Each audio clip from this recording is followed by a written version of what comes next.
বাচ্চা অনেক সময় দেখা যায় রাতে বারবার জেগে যায়, কারণ অনেক মায়েরাই আমাদের এসে বলেন যে ম্যাডাম রাতে বাচ্চা বারবার ঘুম থেকে জেগে যাচ্ছে, 10 থেকে 15 মিনিটে ঘুমাচ্ছে না। সেক্ষেত্রেও কি কি কারণ হতে পারে বা আমাদের কি কি নিয়ম মানতে হবে সেটিও নিয়ে আলোচনা করব। তাহলে আশা করি সাথেই থাকবেন। তাহলে আসুন আমরা শুরু করি আলোচনা।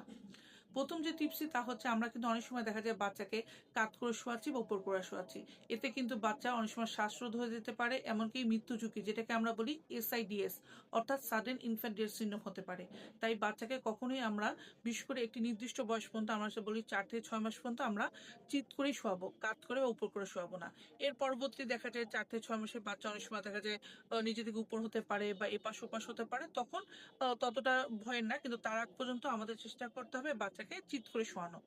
দ্বিতীয়টি, অনেক সময় আমরা দেখা যায় বাচ্চাকে নরম বালিশ, নরম ফোম বা গদিতে শোয়াচ্ছি। এতেও কিন্তু বাচ্চা অনেক সময় দেখা যায় বাচ্চার শ্বাসরোধ হয়ে যেতে পারে। সেক্ষেত্রে বাচ্চার বিছানাটি যেন অবশ্যই সমতল হয় এবং কিছুটা শক্ত হয়।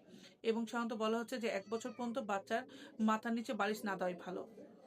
আর তৃতীয়টি হচ্ছে, বাচ্চাকে আমরা অনেক সময় দেখা যায় ভারী কাঁথা বা কম্বল দিয়ে দিই বাচ্চার শরীরে, যাতে বাচ্চা ভারী পায় এবং ঘুমায়। কিন্তু এটি করা যাবে না। অনেক সময় কম্বল কিন্তু বাচ্চার মুখে যেয়েও বাচ্চার শ্বাসরোধ হয়ে যেতে পারে।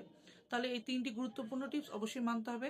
চিৎ করে শোয়াতে হবে একটি নির্দিষ্ট বয়স পর্যন্ত, বাচ্চার বালিশ দেওয়া যাবে না, বাচ্চার বিছানা যেন শক্ত এবং সমতল হয়, এবং বাচ্চাকে ভারী কাঁথা বা কম্বল দেওয়া যাবে না।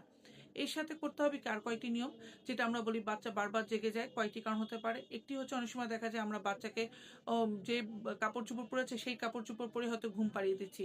বাচ্চাকে ঘুমানোর আগে অবশ্যই বাচ্চার কাপড়টি যেন নরম, সুতি, আরামদায়ক হয় সেদিকে খেয়াল রাখতে হবে, কারণ অনেক সময় ঘুমের মধ্যে বাচ্চা ঘেমে যায় কিন্তু জেগে যেতে পারে। আরেকটি হচ্ছে, বাচ্চার রুমটি যেন শান্ত থাকে সেদিকে খেয়াল রাখতে হবে। রুমে যেন খুব বেশি শব্দ না হয়, কোনো আওয়াজ না আসে, কারণ হঠাৎ করে অনেক শব্দতে বা আওয়াজে বা আলো আসলে বাচ্চা কিন্তু ঘুমায় না বা উঠে যেতে পারে। আরেকটি হচ্ছে, রুমের তাপমাত্রা যেন অতিরিক্ত গরম না হয়, কারণ অনেক সময় গরমে ঘেমে যেতে পারে, অনেক সময় অতিরিক্ত ঠান্ডাতেও বাচ্চা উঠে যেতে পারে।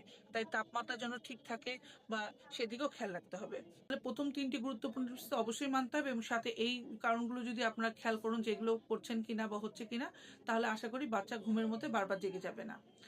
অন্যান্য মায়েদের সচেতন করার জন্য প্লিজ ভিডিওটি একটু শেয়ার করে দিতে পারেন, এবং আপনাদের কোনো প্রশ্ন থাকলে আমাকে করতে পারেন, আমি উত্তর দেওয়ার চেষ্টা করব। আর নিয়মিত এরকম ভিডিও পেতে আমার পেজটি একটু ফলো দিয়ে রাখতে পারেন। ধন্যবাদ।